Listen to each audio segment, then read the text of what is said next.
Assalamualaikum warahmatullahi wabarakatuh. Perkenalkan, nama saya Sela Septiana Nuraini, mahasiswa Fakultas Usluddin Adab dan Humaniora, jurusan Akidah Filsafat Islam semester 4. Di sini, saya akan menjelaskan teologi yang dibawakan oleh Profesor Hugo Dart yang bertemakan perjumpaan antara Islam dan Kristen. Sebelum masuk ke pembahasan, saya akan menjelaskan sedikit tentang background dari Profesor Hugo Dart. Profesor Hugo Dart adalah seorang Kristiani yang menjadi guru besar di Universitas Edinburgh.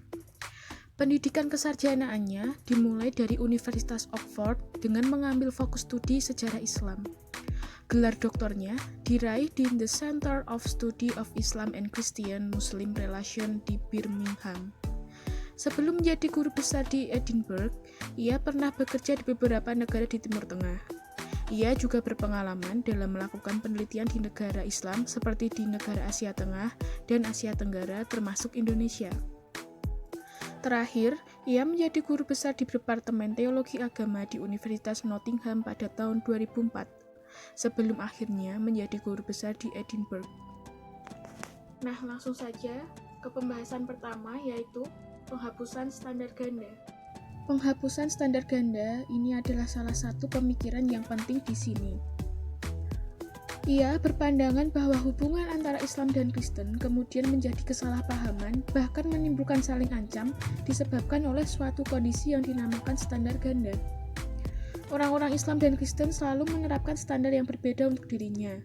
Standar normatif misalnya. Padahal, terhadap agama lain, mereka memakai standar yang lebih realistis dan historis. Lewat standar ganda inilah, kita menyaksikan munculnya prasangka-prasangka teologis yang selanjutnya memperkeruh hubungan antara umat beragama. Tujuan dari penghapusan standar ganda ini adalah untuk menghapus juga kesalahpahaman yang terjadi antara Islam dan Kristen. Berkat standar ganda ini juga, akhirnya Profesor Hugo Dart menulis bukunya yang berjudul Sejarah Perjumpaan Islam dan Kristen. Selanjutnya, pemikiran yang kedua adalah tentang kesamaan asal-usul.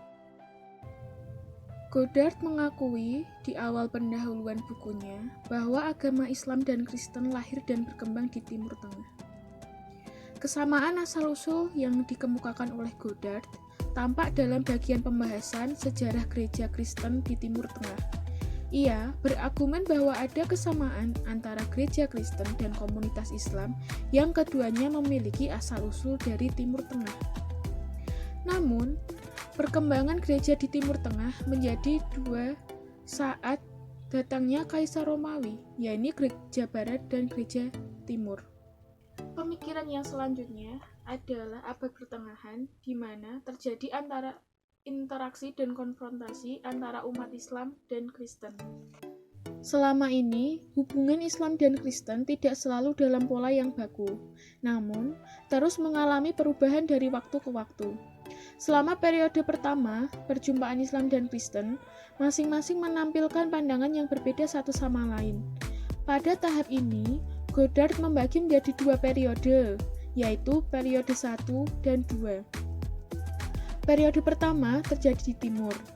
Hal yang menarik pada periode ini adalah interaksi dalam hal proyek pengembangan ilmu pengetahuan yang dikembangkan oleh Khalifah Al-Ma'mun pada masa dinasti Abbasiyah. Proyek ini bertujuan menerjemahkan karya-karya Yunani ke dalam bahasa Arab.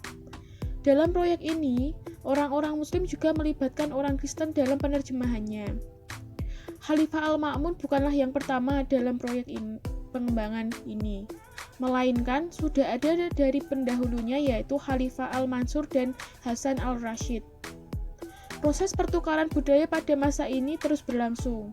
Umat Muslim melibatkan orang Kristen dalam penerjemahan, begitu pula orang Kristen juga melibatkan umat Muslim dalam menerjemahkan kitab Injil ke dalam bahasa Arab. Bahkan, bahasa Arab juga digunakan sebagai bahasa liturgi mereka. Periode kedua, kontak Islam dan Kristen di Barat bermula saat dari serangkaian penaklukan pasukan Islam atas beberapa wilayah Eropa, khususnya Spanyol. Pada saat itulah, penilaian terhadap Islam sangatlah buruk. Serangkaian penilaian buruk terhadap Islam inilah yang mengakibatkan meletusnya Perang Salib. Namun, di samping adanya beberapa konflik, Di beberapa bagian Eropa berlangsung pula pertukaran intelektual dan budaya yang terjadi antara Islam dan Kristen. Selanjutnya yang terakhir yaitu pemikiran baru abad ke-19 ke abad 20. Yang terakhir pemikiran baru dari abad 19 ke 20. Pada abad 20 adalah abad di mana munculnya hasrat besar untuk berdialog. Walaupun bukan perkembangan baru, namun perkembangan abad 20 ini melibatkan aktivitas pemikiran yang lebih maju dan kritis. Pada abad 20, beberapa yang terlibat adalah Konsili Vatikan, yang menjadi penanda penting yang mengubah pandangan Kristen terhadap Islam. Goddard juga mencatat beberapa upaya yang dilakukan oleh umat Kristen untuk melakukan dialog, baik oleh Protestan yang diwakili oleh Dewan Gereja Sedunia, maupun Katolik yang diwakili oleh Vatikan. Kesimpulan yang dituliskan Goddard, inisiatif dialog lebih banyak berasal dari umat Kristen. Kenyataan ini juga diakui oleh penulis Islam tentang hubungan Islam dan Kristen. Sekian pembahasan saya tentang teologi yang dibawakan oleh Goddard. Semoga bermanfaat bagi kita semua. Apabila ada kesalahan, mohon dimaafkan.